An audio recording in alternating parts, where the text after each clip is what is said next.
Back with more coverage of Busan Haps, issue number 5. We're talking to Dustin. Can you tell us first, before we talk about your article, who you are and what you're doing here in Busan? Yeah, actually, my name's Dustin Hefner. I'm from Whitehorse, Yukon, Canada. Prior to coming to Korea, I was a sports journalist in Leduc, Alberta and Edmonton, Alberta. I did a full sports editor job in Leduc and did freelance weekly articles for the Edmonton Sun. I graduated with a degree in journalism from Kamloops, and I just love everything sports. I love traveling. I just finally decided around 29 or 30 years old, I said, you know what, I'm not going to grow up and be a 60-year-old man, and said, you know, I wish I would have traveled. So I quit my job, backpacked through Europe, and then Asia was next. Came to Korea, loved it, stayed here ever since. Busan a little different than the Yukon? Well, I mean, the ocean's near. But, yeah, I mean, after years and years, I'd actually honestly say I never saw the ocean until I was 22. So, I mean, I was always interior, Rocky Mountains growing up, and then the Yukon. So, never swam in the ocean until I was 22. Now you can see it, hear it, smell it, taste it every day. Every day, and it's a fantastic thing, and I can still play ice hockey here, so I'm a happy camper. So how'd you get involved with the Haps?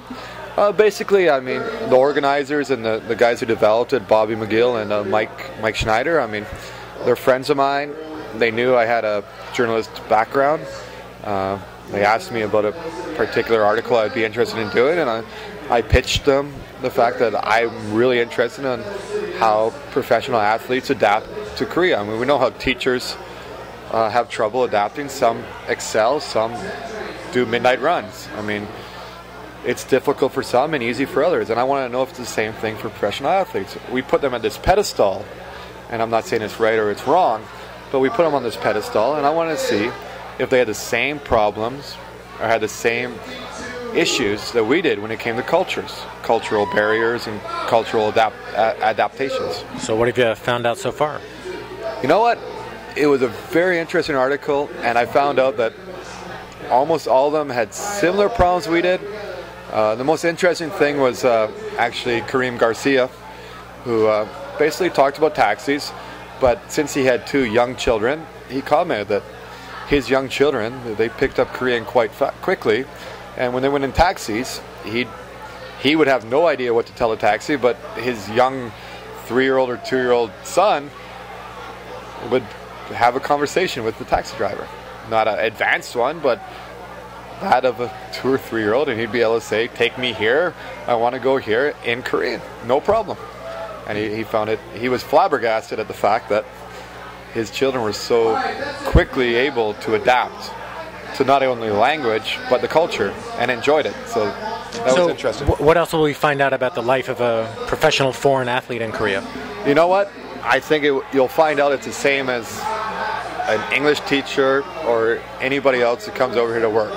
Some will thrive, and some will have huge difficulties adapting.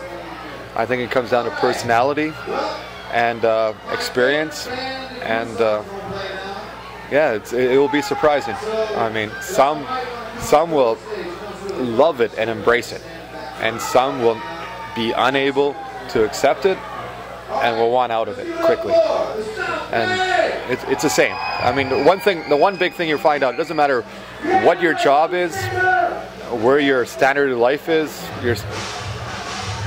it comes down to your personality and your ability to adapt. And if you can't adapt to new cultures, you will not thrive in this society. I mean, because it's completely different than where you come from.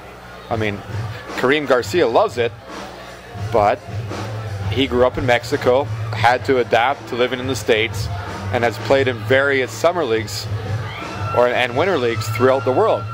So for him, he loved Korea, loved the whole lifestyle, loved the way he was treated.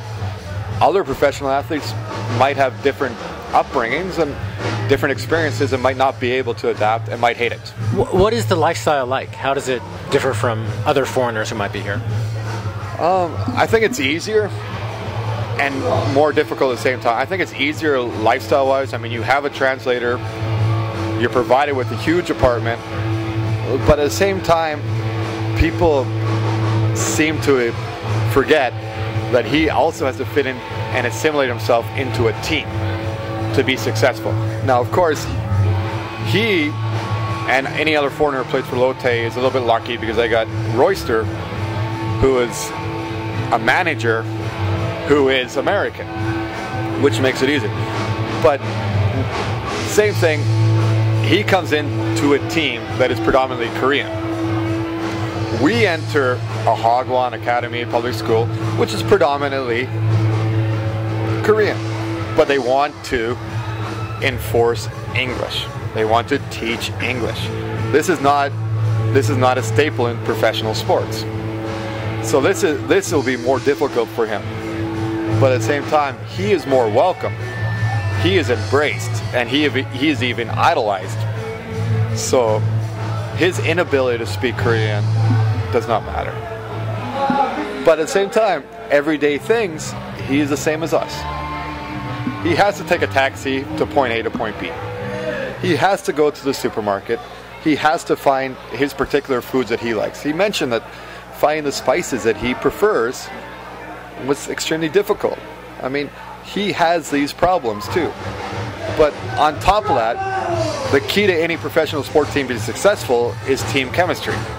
He's got to be able to mesh with his new team. What did he say what that was like, as far as being on a Korean team as opposed to an American team or Mexican team? You know, basically, he gave everything to Cherry Royster. He said, you know, Royster made it completely easy.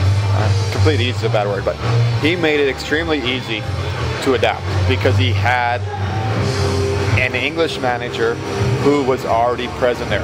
And Royster also brought his own translator, a Korean American guy who actually played in the Korean Baseball League and had worked with Royster in the Dodger program, I believe.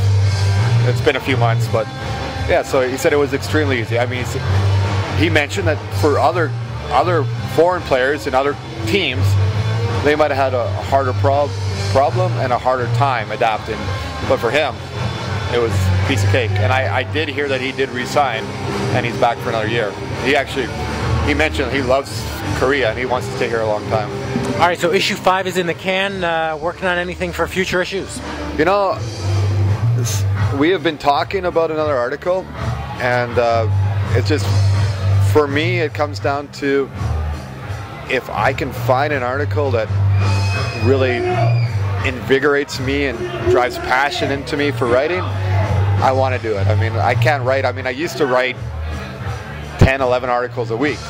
Now I write one article every 3 years. So. All right, well, we'll look forward to 3 years from now, another article. Well, we'll see what happens. But yeah, I mean, there's another sports article that we have in the making, and I think it will be as good or better than the first article. Of course, it's up to you to decide whether the first article was good or not. But I think yeah, we got a sports part of the magazine that is growing, and eventually we'll definitely make sure that we have all sports represented in the Busan Haps, and that's a good goal to have. I mean, any magazine should be versatile and at the same time take care of the whole spectrum of Busan life or Korean life. All right, check it out. Busan Haps number 5. Thanks very much, Dustin. All right, thank you.